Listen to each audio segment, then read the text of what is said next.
Friends, मैं विकास कुमार आप सभी का स्वागत करता हूं my YouTube channel Mathura coaching centre में। तो दोस्तों, आज हम देखने वाले हैं यूपी कांस्टेबल और होमगार्ड एग्ज़ाम 2025 के दोस्तों हिंदी का प्रैक्टिस सेट 7।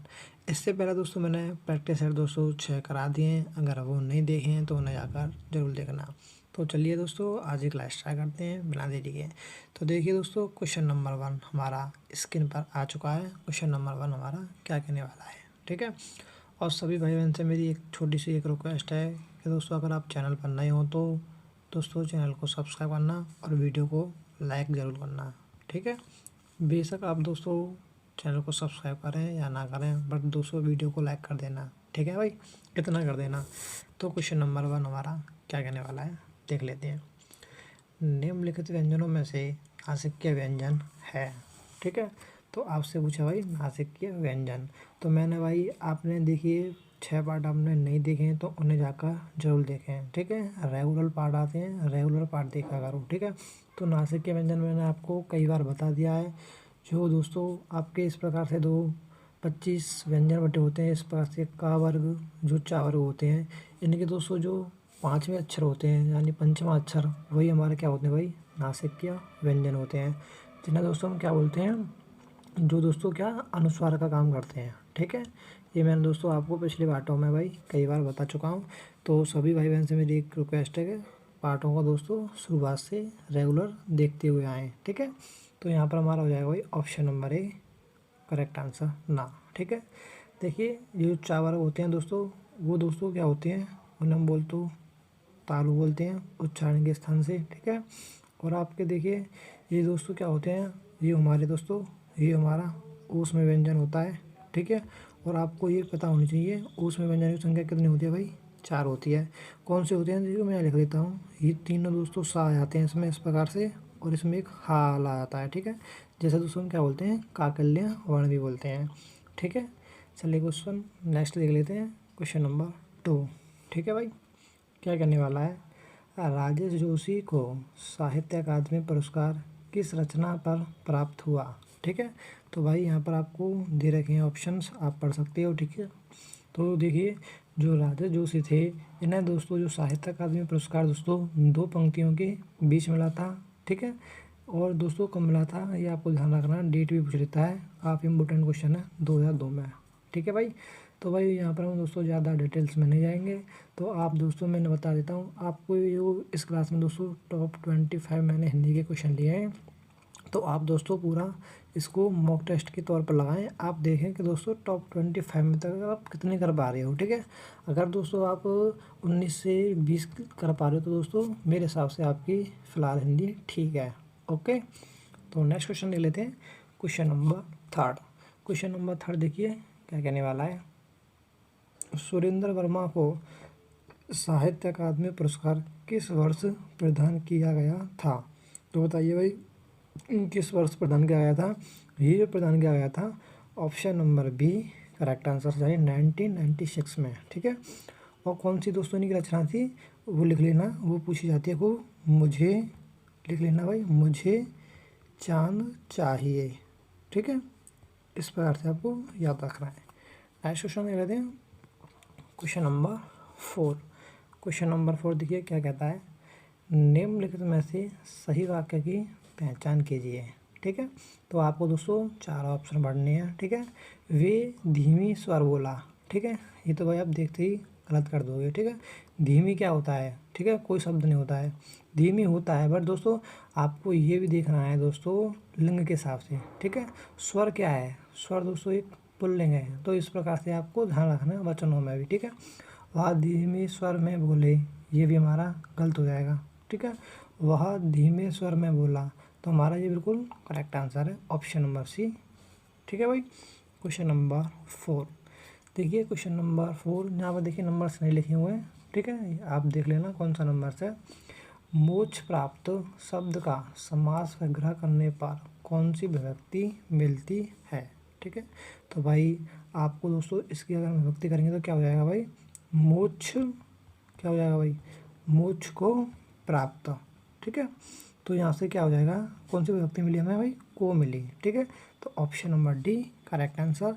और आप ये बताइए दोस्तों, इसमें समास कौन सा है? ये तो पता होगी दोस्तों आपको, इसमें जो समास है वो भाई तत्पुरुष समास है, ठीक है। पर दोस्तों और ज़्यादा पूछें विभक्ति के हिसाब से, तो दोस्तों को दोस्तों किसकी विभक्ति होती है, आपको ये ध्यान रखना है। इसमें दोस्तों जो तत्पुरुष समास में भी क्या हो जाएगा भाई, कर्म तत्पुरुष समास, ठीक है, ये आपको याद रखना है, ठीक है। बट दोस्तों यूपी पुलिस में और होमगार्ड में इतना अंदर नहीं पूछेगा, ठीक है ना। नेक्स्ट क्वेश्चन ले लेते हैं। नेक्स्ट क्वेश्चन दोस्तों हमारा आ चुका है, सांप छछूंदर की गति होना मुहावरे का सही अर्थ होगा, ठीक है। तो क्या हो जाएगा, ऑप्शन नंबर ए पछताना, ऑप्शन नंबर बी असमंजस में पड़ना, ऑप्शन नंबर सी घबरा जाना, या ऑप्शन नंबर डी होश उड़ जाना, ठीक है। तो सांप छछूंदर की गति का जो मुहावरे का अर्थ होता है वो होता है हमारा option number B correct answer, यानी कि असमंजस में पड़ जाना, ठीक है भाई। चलिए नेक्स्ट क्वेश्चन ले लेते हैं, जो भी है क्या कहने वाला है, निम्न में से कौन सा विकल्प सुमेलित नहीं है, ठीक है। तो यहाँ पर आपको दिखना भाई कौन सा स्टेटमेंट है यानी वाक्यांश है वो सुमेलित नहीं है, तो देख लेते हैं भाई। अनुप्रास समान व्यंजन की आवृत्ति होती है, बिल्कुल सही बात है, ठीक है। तन्नी तनुजा तर्तमाला इस प्रकार से, ठीक है। आपका ऑप्शन नंबर बी है, श्लेष एक शब्द के दो या दो से अधिक अर्थ निकलते हैं, बिल्कुल सही बात है भाई, ठीक है। इस प्रकार से जो है रहीमन पानी राखिए, इस प्रकार से जो उदाहरण है वो दोस्तों श्लेष का ही है। अगर ऑप्शन नंबर सी देखें, उत्प्रेक्षा उपमान में उपमान की कल्पना या संभावना प्रकट की जाए, बिल्कुल सही बात है, ऑप्शन नंबर सी भी दोस्तों सुमेलित है। अब दोस्तों हमारा बचा गया, हमें चेक करने की जरूरत ही नहीं है, तो हमारा ऑप्शन नंबर डी तो भाई सही होने वाला है, ठीक है। संदेह में क्या है, जहाँ उपमान में उपमेय का संदेह प्रकट किया जाता है, तो यहाँ पर भाई हमारा यही आंसर सही हो जाएगा। संदेह प्रकट किया जाता है, तो भाई संदेह तो संदेह ही रहेगा ना, संदेह को आप कैसे प्रकट कर सकती हो, ठीक है। तो ये यहाँ पर लैंग्वेज में गलती है, तो हमारा जो option number D correct answer है यहाँ पर, ठीक है। अब बताइए संदेह तो संदेह रहेगा ना, संदेह को आप कैसे प्रकट कर सकते हो भाई, तो ऑप्शन नंबर डी करेक्ट हो गया ना, ठीक है। तो नेक्स्ट क्वेश्चन ले लेते हैं, क्वेश्चन नंबर जो भी है, देखिए क्वेश्चन नंबर हमारा काफ़ी इंपॉर्टेंट क्वेश्चन है। भावविलास और रसविलास कृति के लेखक हैं, बताइए कौन है, भूषण है, मतीराम है, पद्माकर है, या देव है। तो भाई जो भावविलास और रसविलास की जो कृति के जो लेखक हैं वो है हमारे भाई option number D correct answer, यानी देव। नेक्स्ट क्वेश्चन देख लेते हैं। देखिए नेक्स्ट क्वेश्चन हमारा क्या कहने वाला है, पयोधी सिंधु वारिस किसके पर्यायवाची शब्द हैं, तो बताइए किसके हैं, मेघ के हैं, समुद्र के हैं, नदी के हैं, गंगा के हैं। तो भाई ये तो काफ़ी इजी क्वेश्चन है और दोस्तों काफ़ी इंपॉर्टेंट क्वेश्चन है और पूछा भी आता है, ठीक है। तो ये किसके होते हैं भाई, ये होते हैं आपके समुद्र के, ठीक है। तो option number B correct answer, ठीक है। तो चलिए इनसे संबंधित और पर्यायवाची देख लेते हैं। देखिए यहाँ पर मैंने लिखवा दिए हैं टाइपिंग। तो देखिए समुद्र के कौन कौन से होते हैं आप इनको याद रखना, पयोधी होता है, सिंधु होता है, वारिस, रत्नाकर, जलधि, नीरधि, नीर निधि, उदधि, ठीक है। जल के पीछे अगर दोस्तों धिला देते हैं वो समुद्र के हो जाते हैं। नदी के देख लीजिए, सरिता, निर्झरी, तरंगणी, आपका, तटनी आदि, ठीक है। गंगा के कितने होते हैं, मंदाकिनी होता है, सुरसरी हो जाता है, देव नदी हो जाता है, भागीरथी, ठीक है, विष्णुपदी, त्रिपदका आदि, ठीक है। मेघ के देख लीजिए, बादल, जलधर, वारिद, नीरद, वारिधर, जीमूत, ये काफ़ी इंपॉर्टेंट है, ये ध्यान रखना वो जीमूत, ठीक है। तो यहाँ पर आपको ये दोस्तों याद रखने, काफ़ी इंपॉर्टेंट क्वेश्चन है ये दोस्तों, इनसे क्वेश्चन बनता है, ठीक है ना। तो नेक्स्ट क्वेश्चन देख लेते हैं, जो भी है क्या कहने वाला है, निम्नलिखित वाक्य में आए गए खाली स्थान के लिए सही शब्द चुनिए, ठीक है। अभिषेक खाली स्थान है पर घर चला गया, ठीक है। किसके घर चला गया, अपने आप चला गया, इस उस, बताइए। तो आप अब बताइए ऑप्शन नंबर ए को मैं भरूंगा, अभिषेक किसके घर चला गया, ठीक है। तो मैं अगर यहाँ किसके भरता हूँ तो भाई आपको दिख रहा नहीं होगा कि ये दोस्तों क्वेश्चन दोस्तों प्रश्नवाचक का हो जाएगा, क्योंकि ये क्वेश्चन हो जाएगा ना अगर किसके घर, तो यहाँ पर भाई प्रश्नवाचक का चिन्ह आना चाहिए, तो ऑप्शन नंबर ए गलत हो जाएगा, ठीक है। इस उस कोई मतलब ही नहीं बनता है, तो option number B correct answer, अपने आप घर चला गया, ठीक है ना। नेक्स्ट क्वेश्चन ले लेते हैं, निम्नलिखित वाक्यांश में अपादन कारक प्रयुक्त हुआ है, ठीक है। श्याम का घर, ठीक है, पेड़ से गिर पड़ा। तो दोस्तों मैंने क्या बताया, अपादान कारक में दोस्तों क्या होता है, अलगाव की स्थिति होती है। तो यहाँ पर हो जाएगा हमारा option number B correct answer. ठीक है, आपको ये ध्यान रखना है, अगर से आ गया तो आपको आँख मीच के ऐसा नहीं है कि आपको दोस्तों डायरेक्ट करण कारक मानना है, नहीं, आपको ये देखना है जो से है दोस्तों कैसा कार्य करता है। अगर जी दोस्तों अलगाव का कार्य कर रहा है से, ठीक है, तो ये क्या दोस्तों कौन सा कारक हो जाता है, अपादान। अगर यही दोस्तों किसी साधन का कार्य कर रहा है, ठीक है, यानी कि के द्वारा का, तो वहाँ पर दोस्तों हमारा क्या हो जाता है, वहाँ हो जाता है हमारा दोस्तों करण कारक। ओके, चलिए भाई नेक्स्ट क्वेश्चन दे लेते हैं, क्या कहने वाला है, निम्नलिखित में से कौन सा संधि विच्छेद का एक गलत उदाहरण है। तो भाई आप चारों ऑप्शन पर नज़र मारिए। ठीक है, तो ऑप्शन नंबर ए भी ठीक है, बी भी और सी भी ठीक है, बट दोस्तों यहाँ पर हमारा ऑप्शन नंबर डी है वो गलत है। ठीक है, तो ये क्या होता है, हमारा होता है भाई, देखिए ये गलत है। ठीक है, ये होता है हमारा पर प्लस उपकार। इस प्रकार से दोस्तों संधि टूटती है। ठीक है, यहाँ आ प्लस ऊ से दोस्तों क्या परिवर्तन हो जाता है, ओ का परिवर्तन हो जाता है। ठीक है, तो ये संधि कौन सी हो जाती है, ये हो जाती है भाई आपकी, लिख लेना यहाँ पर, ये संधि भाई किसका उदाहरण होती है, ये है आपकी गुण संधि का। ठीक है, तो दोस्तों इनसे जो संधि बनेगी वो क्या बन जाएगी भाई, परोपकार। ठीक है, तो हमारा यहाँ पर जो option number D correct answer. ठीक है, और भी यहाँ पर दोस्तों सब संधि विच्छेद सही लिखे हुए हैं। ठीक है, जैसे कि ये दोस्तों अयादि संधि का उदाहरण है, तो ये क्या हो जाएगा हमारा पावक हो जाएगा। ठीक है, और देखिए ये भी दोस्तों अयादि संधि का है, इसका क्या हो जाएगा भाई, इसका आपको पता होगा, ये हो जाएगा भाई आपका नाइक। ठीक है ना, तो आपको ये ध्यान रखना है। ठीक है भाई, तो चलिए नेक्स्ट क्वेश्चन देख लेते हैं। भाई शायद वर्तनिमों पर मुझ पर संधि गलत हो गई। ठीक है ना, ऐसा नहीं होगा। ठीक है, ये नाविक होगा। ठीक है ना, तो आपको ये ध्यान रखना है, इसका इस प्रकार से नाविक हो जाएगा।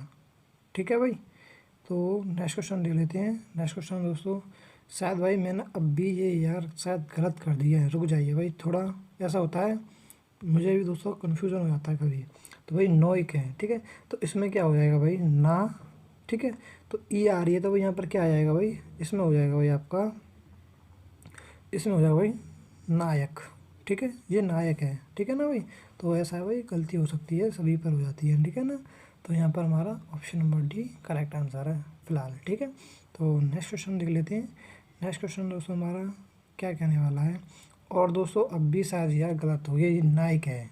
ठीक है ना, तो चलिए नेक्स्ट क्वेश्चन देख लेते हैं। नेक्स्ट क्वेश्चन दोस्तों हमारा क्या कहने वाला है, देखिए, तो यहाँ हो जाएगा हमारा भाई क्वेश्चन नंबर जो भी है, देखिए, वधुत्सव का संधि विच्छेद रूप क्या है। ठीक है, तो यहाँ पर भाई क्या हो जाएगा, यहाँ हो जाएगा भाई आपका ऑप्शन नंबर सी, वधु प्लस उत्सव। ठीक है, तो नेक्स्ट क्वेश्चन देख लेते हैं दोस्तों। नेक्स्ट क्वेश्चन हमारा क्या कहने वाला है, देखिए, जिस पर क्रिया का प्रभाव पड़े उसे क्या कहते हैं, बताइए, उसे बोलते हैं भाई कर्म। ठीक है, option number C correct answer. Next question देख लेते हैं, देखिए, विरोधी पक्ष का वाक्यांश के लिए एक सार्थक शब्द कौन सा है। ठीक है, तो भाई बता दिए कौन सा होता है वाक्यांश के लिए सार्थक शब्द, विरोधी पक्ष का वाक्यांश के लिए जो सार्थक शब्द होता है वो हो जाएगा हमारा भाई क्या, विपक्षी। ठीक है ना, option number B correct answer. Next question देख लेते हैं, इनमें से जो पहले कभी ना हुआ हो वो व्यक्त करने वाला कौन सा शब्द है। ठीक है, तो ऑप्शन नंबर ए अभूतपूर्व, ऑप्शन नंबर बी भूतपूर्व, ऑप्शन नंबर सी अनादि, ऑप्शन नंबर डी अद्वितीय। तो भाई क्या हो जाएगा, इस क्वेश्चन का जो आंसर होगा दोस्तों option number A correct answer. ठीक है ना, तो नेक्स्ट क्वेश्चन देख लेते हैं। नेक्स्ट क्वेश्चन दोस्तों क्या कहने वाला है, देखिए, किस वर्ष साहित्य अकादमी पुरस्कार नहीं दिया गया। ठीक है, तो भाई कब नहीं दिया गया था, वो था हमारा ऑप्शन नंबर बी सन 1962 में। ठीक है, नेक्स्ट क्वेश्चन ले लेते हैं। नेक्स्ट क्वेश्चन दोस्तों हमारा क्या कहने वाला है, निम्न में से सही वाक्य की पहचान कीजिए। ठीक है, तो सही वाक्य में दोस्तों आपको पहचान करने के लिए चारों वाक्यांश पढ़ने होंगे।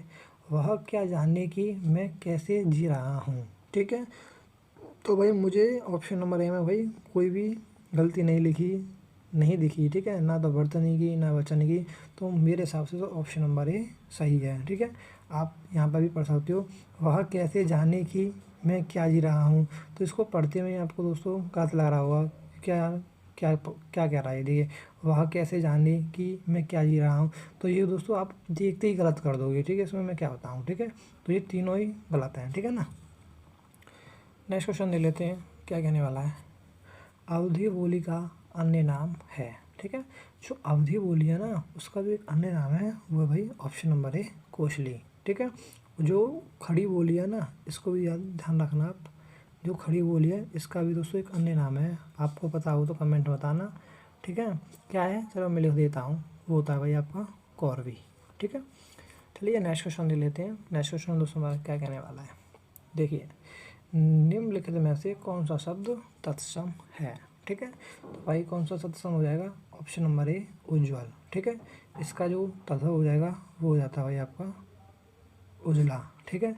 अब देखिए ये दोस्तों जो तीनों ऑप्शन लिखे हुए हैं बी सी डी, ये क्या है, ये आपके तद्भव शब्द हैं, इनके जो तत्सम हो जाएंगे, चलिए लिख देता हूँ। इसका हो जाएगा एकत्र, इसका जो तत्सम हो जाता है वो हो जाता है उपयुक्त, और इसका क्या हो जाता है कमल। कमल क्या है भाई, तत्सम शब्द है और इसका जो तद्भव होता है कमल हो जाता है, ठीक है ना। तो नेक्स्ट क्वेश्चन ले लेते हैं, क्या कहने वाला है। निम्न में से कौन सा कवि भारतेंदु योगी नहीं है, ठीक है। तो भाई कौन सा नहीं है, देखिए वो हमारा option number D Shridhar Pathak, ठीक है। ये दोस्तों जो आपको option number A B C दे रखे हैं, बद्री नारायण चौधरी प्रेमगन, ठाकुर जगमोहन सिंह, पंडित अंबिका दत्त व्यास, ये दोस्तों क्या है भारतेंदु से संबंधित हैं, ठीक है। बट दोस्तों आपको जो श्रीधर पाठक हैं ये दोस्तों किससे संबंधित हैं, ये हैं भाई आपके, लिख लेना, ये हैं भाई आपके द्विवेदी युग से, ठीक है। कौन से युग से, द्विवेदी युग से। चलिए नेक्स्ट क्वेश्चन देख लेते हैं। नेक्स्ट क्वेश्चन में हमारा क्या कहने वाला है, देखिए बाग बाग होना मुहावरे का सही अर्थ होगा, ठीक है। ये तो भाई इजी है, ये तो सभी को पता होगा, ठीक है। बट दोस्तों चलिए क्या है बताऊँ इसका, option number C correct answer, ठीक है भाई। नेक्स्ट क्वेश्चन ले लेते हैं। नेक्स्ट क्वेश्चन दोस्तों हमारा क्या कहने वाला है, और ये दोस्तों हमारा लास्ट क्वेश्चन है, ठीक है। तो देखिए क्या बोलता है, लोकोक्ति और उनके सही अर्थ वाले जोड़े के विकल्प की पहचान कीजिए, ठीक है। तो भाई आप पहचान कीजिए, चित भी मेरी पिट भी मेरी, ठीक है। चित भी मेरी पट भी मेरी, तो क्या है, अगर मैं इनका देखूं दोस्तों सही मिलान देखूं तो दोनों ओर से लाभ चाहना बिल्कुल सही है, पहला मेरा मिल रहा है, यानी पहले का ए होने वाला है। अगर मैं ऑप्शनों पर नज़र मारता हूँ तो मुझे ऑप्शन नंबर डी में दिख रहा है कि ऑप्शन नंबर डी हमारा सही हो जाएगा, क्योंकि जो यहाँ पर हमें जो दे रखे हैं दोस्तों कूट, वो जो पहले का दोस्तों ए है, तो मुझे दोस्तों पहले का ए किसी में नहीं दिख रहा है ना, तो हमारा option number D correct answer, ठीक है। और इन्हें तुम पढ़ सकते हो, चोर की दाढ़ी में तिनका अपराधी भयभीत रहता है, नाच न जाने आंगन टेढ़ा, अयोग्यता का दोष दूसरों को देना, बिल्कुल सही बात है। नेकी कर दरिया में डाल, भला करके भूल जाना चाहिए, ठीक है। तो यहाँ पर हमारे जो यहाँ पर आपको जो वाक्यांश दे रखे थे यानी लोकोक्ति दे रखी हैं वो सारी मिली हुई थी, ठीक है ना। तो ऑप्शन नंबर डी यहाँ पर बिल्कुल सही हो जाएगा, ठीक है भाई। तो यहाँ पर हमारे जो टॉप 25 हिंदी के क्वेश्चन थे वो यहाँ पर समाप्त होते हैं, ठीक है। अगर आपने यहाँ तक वीडियो पूरी देखी है तो आप वीडियो में कमेंट करना कि आपके टॉप 25 में से आपके कितने क्वेश्चन हो पाए हैं, ठीक है। तो आज की क्लास हम नहीं समाप्त कर देते हैं। अगर आपको वीडियो ज़रा भी अच्छी लगी हो तो वीडियो को लाइक ज़रूर करना, ठीक है। और चैनल पर नए हो तो चैनल को सब्सक्राइब करना। ओके भाई, थैंक यू।